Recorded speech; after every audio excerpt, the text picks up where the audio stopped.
Agora vamos dar início à nossa correção da prova de bloco. Os conteúdos foram a calorimetria e as transformações gasosas. A primeira questão diz respeito a alguns conteúdos da calorimetria.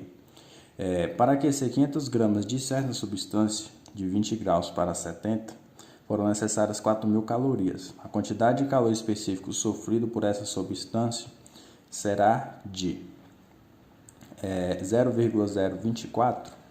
Vamos verificar aqui. Primeiro, a fórmula que a gente utiliza aqui para calcular a quantidade de calorias, né, e o próprio calor específico é Q igual a MC, variação de temperatura, ou seja, quantidade de caloria, massa, calor específico e temperatura. A variação de temperatura é o quê? É a temperatura final menos a temperatura inicial. Então, a variação de temperatura aqui foi o quê? De 70 menos 20, ou seja, 50 graus, certo? Logo, agora basta a gente substituir para verificar se a quantidade de calor específico é essa. Então, temos o quê? Quantidade de calorias, 4.000, né? Esse aqui é o valor de Q. Então, vamos substituir. 4.000. A massa, dada em gramas, né? 500. Vezes o valor de C, que a gente quer descobrir. E a variação de temperatura, que foi 50. Então, daqui temos que 4.000 é igual a 500 vezes 50. Eu tenho 25.000 C. Então, C é o que? Vai ser 4.000 dividido por 25.000. Então, aqui, o calor específico é 0,16 cal por grama Celsius. Logo, aqui é uma questão falsa, né? Então, essa questão está falsa, porque o exercício diz que é 0,024. A questão 2, temos o seguinte. Em um laboratório de física, uma amostra de 20 gramas de cobre recebeu 186 calorias de calor de uma determinada fonte térmica. Sabendo que o calor específico do cobre é 0,093, a variação de temperatura sofrida pela amostra foi de 100 graus, ou seja, 373 Kelvin. Então, devemos verificar se a temperatura foi essa.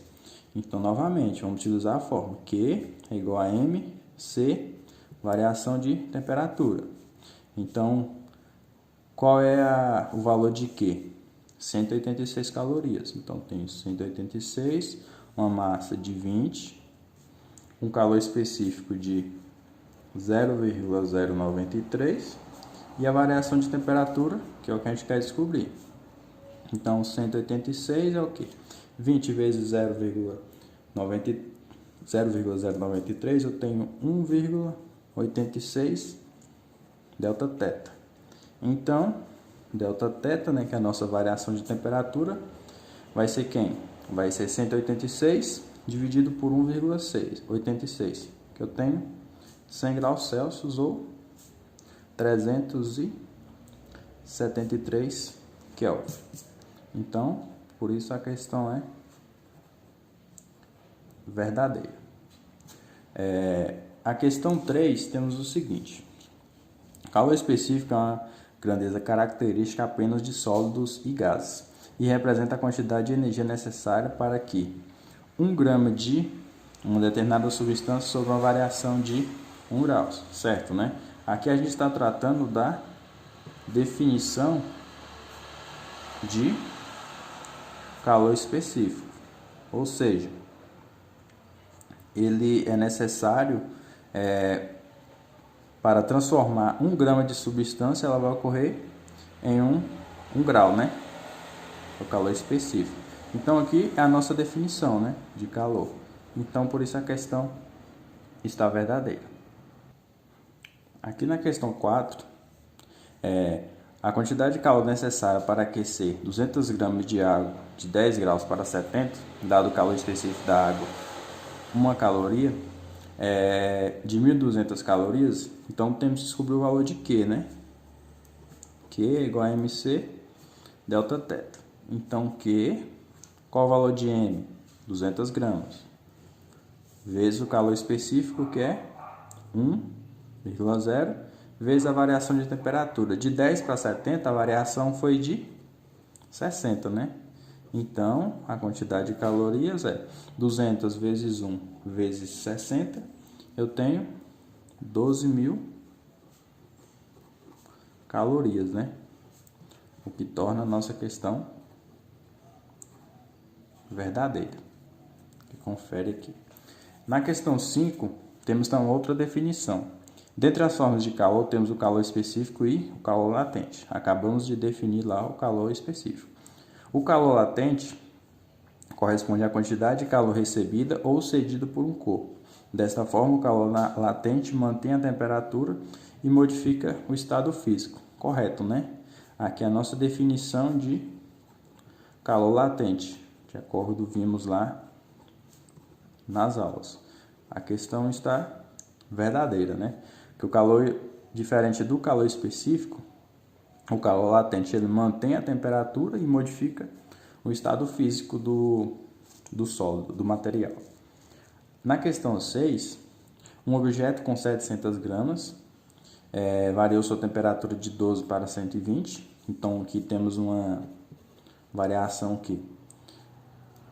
120 menos 12, né?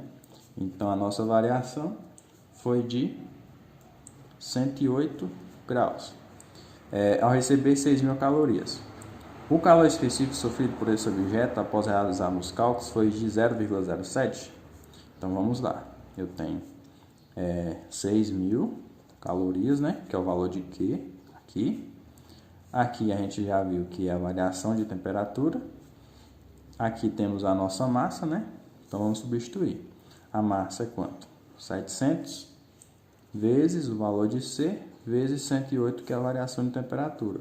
Então, 6.700 vezes 108, eu tenho 75.600 C. Isolando o valor de C, eu vou ter 6.000 dividido por 75.600. Então, o valor de C é 0,07, né? Cal por grama, que multiplica a temperatura. Então, a nossa questão aqui também está verdadeira, né? Na questão 7, um corpo de massa, 200 gramas, é constituído por uma substância de calor específico 0,5. A quantidade de calor que o corpo deve receber para que sua temperatura varie de 6 graus para 45 é de aproximadamente 4.000 calorias. Então, temos que verificar se esse valor de Q aqui está correto. Então, vamos lá. Q é igual a massa é 200, calor específico 0,5 e a variação de temperatura é quanto? Vamos lá. Variação de temperatura vai ser temperatura final menos a inicial. Então, a variação de temperatura aqui, fazendo essa multiplicação, essa subtração, né? Temos que aqui vai ser 39 graus, né? Que é a nossa variação de temperatura. Então, substituímos o 39. Então, Q, 200 vezes 0,5 vezes 39, eu tenho 3.900 cal, né? Ou seja, calorias. O exercício diz que é 4.000, o que está errado, né? Por isso a questão está falsa. Aqui na questão 8, temos o seguinte: são necessárias 280 calorias para aquecer 20 gramas de água de 8 graus a 22, dado que o calor específico da água é de 1 grau. 1 caloria por grama, né? Então, novamente, vamos aplicar na fórmula Q é igual a M vezes C vezes variação de temperatura. Variação de temperatura aqui vai ser quem? 22 menos 8. 22 menos 8, eu tenho 14 graus. Então, vamos verificar se essa quantidade de calorias aqui está correta. Então, o Q vai ser quem? A massa, que é 20. O calor específico é 1, né? 1,0. Vezes variação de temperatura, que é 14. Então, o Q, 20 vezes 1 vezes 14, eu tenho 280 calorias que são necessárias aí. Logo, a questão está verdadeira também. Na questão 9 aqui, já vamos adentrar sobre o assunto das transformações gasosas. Que temos em específico a seguinte afirmação: uma transformação isobárica é a transformação na qual a pressão P do gás se mantém constante, variando seu volume e sua temperatura. Correto, né? Na transformação isobárica, dentre a equação geral, a gente vai ver que é essa daqui. O que ocorre? Se ela mantém o valor de P constante, o que eu vou utilizar? Eu vou utilizar V1 sobre T1 igual a V2 sobre T2. E o gráfico dela fica como? Volume e temperatura, né? O volume é dado em litros e a temperatura é dada em K, né? Dessa forma que temos o gráfico lá da transformação isobárica. Por isso a questão é verdadeira. Aqui na questão 10, né? Só para afirmar que temos a definição, né? A equação geral dos gases perfeito nos diz que uma certa massa de gás definida, P1, V1, T1, quando ela sofre a transformação, ela vai ter novas variáveis de estado, ou seja, P2, V2 e T2, que por sua vez caracteriza o estado final do gás e obedecem essa relação, né? Que foi a relação que a gente utilizou lá anteriormente. Aqui também está verdadeiro. Aqui temos o contrário, ó. Essa questão é falsa porque ela está dizendo que uma transformação isovolumétrica ela mantém a temperatura do gás constante e varia sua pressão e seu volume. Na verdade, isso daqui é uma transformação isotérmica, né? Porque na transformação isotérmica que eu mantenho a temperatura T do gás constante. Logo, eu tenho essa forma, P1, V1 igual a P2 vezes V2, né? Que caracteriza a transformação isotérmica e não isovolumétrica. Por isso a questão está falsa.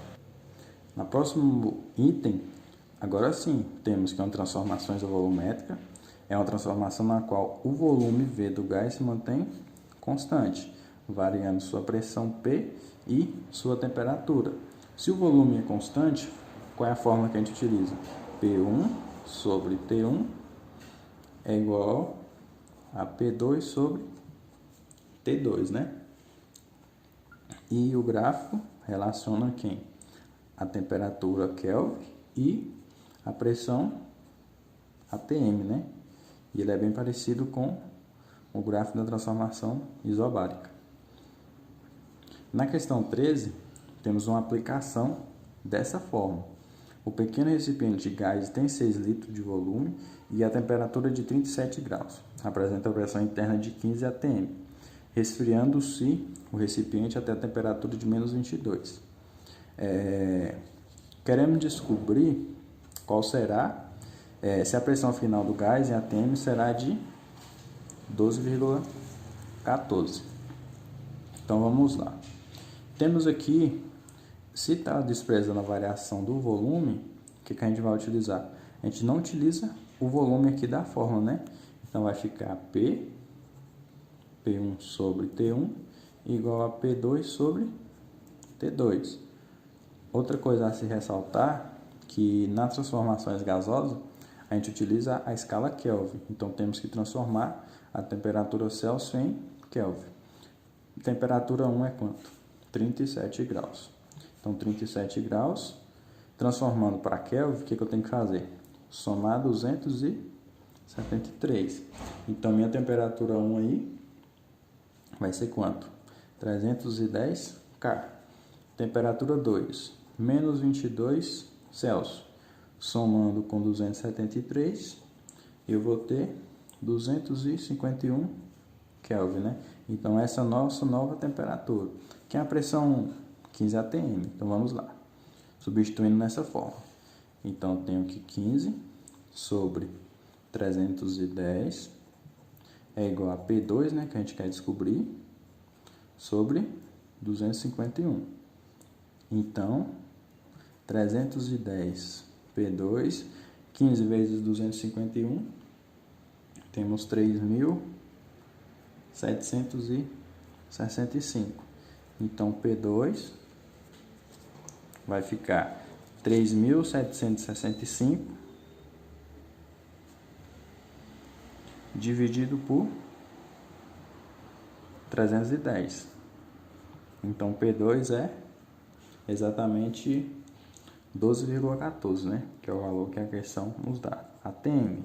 Não esqueçamos das notações, né? Das unidades. Então, a questão está verdadeira, né? Ela diz que foi de 12,14 atm a pressão final. Agora vamos corrigir aqui, né, as nossas 3 questões do simulado. Primeira questão, temos aqui, né, falando sobre a equação dos gases perfeitos, e diz que essas massas, essas variáveis de estado, né, P1, V1, T1, ao sofrer transformação, ela passa a ter valores P2, E2, C2, como vimos anteriormente. E aqui temos o exemplo de uma transformação. A transformação na qual a temperatura T do gás se mantém constante, ou seja, ela não varia, variando sua pressão P e seu volume V, esta se caracteriza como transformação isovolumétrica não é, né? Porque na isovolumétrica que o volume que é constante. Veremos que é na transformação isotérmica, né? Que a temperatura se mantém constante. Então, por isso a questão B é a correta. A diabática a gente não vimos ainda, transformação sólida também não é. A transformação isobárica, né? Nessa transformação isobárica, o que ocorre? A pressão que é constante, né? Então, temos aqui a pressão constante na transformação isobárica. Logo, só resta a isotérmica, como a questão verdadeira. Na questão 2, um corpo de massa 200 gramas é constituído por uma substância de calor específico 0,5.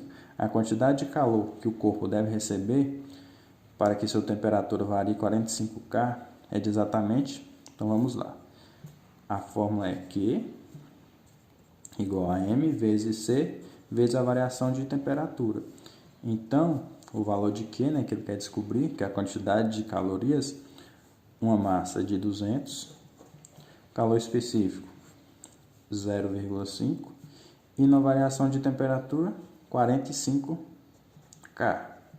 Lembrando que aqui utilizamos tanto a temperatura Kelvin quanto a Celsius. Então, o valor de Q vai ficar como 200 vezes 0,5 vezes 45. E temos um total de 4.500 calorias, né? Por isso a questão C, como já está marcado aqui, é a nossa questão correta. Na última questão aqui, questão 3, um gás mantido a pressão constante ocupa um volume de 30 litros, a temperatura de 27 graus. Qual será o seu volume quando a temperatura for 240 K? Então, de cara aqui já temos que transformar esse 27 graus, né? Então, aqui vamos somar 27 mais 273. Fazendo essa soma aqui, teremos 300 K, que vai ser a nossa temperatura 1, né? O 240 K aqui é a nossa temperatura 2. Então, aqui, como diz que a pressão é constante, então trata-se de uma transformação isobárica, né? Na transformação isobárica, utilizamos volume 1 sobre a temperatura 1, que é igual ao volume 2 sobre T2. Que é o volume 1? 30. Então, já vamos substituir 30 sobre temperatura 1, que é 300, que é igual a V2, né? Que eu quero descobrir, sobre 240K, que não precisa transformar. Então, 300 V2, 30 vezes 240, eu tenho 7.200. Então, V2 vai ser quem? 7.200 dividido por 300, temos exatamente 24 litros, né? O que nos dá que a questão B é a questão correta aqui. Então, com isso, finalizamos tanto a nossa avaliação de bloco e a correção da avaliação de simulado.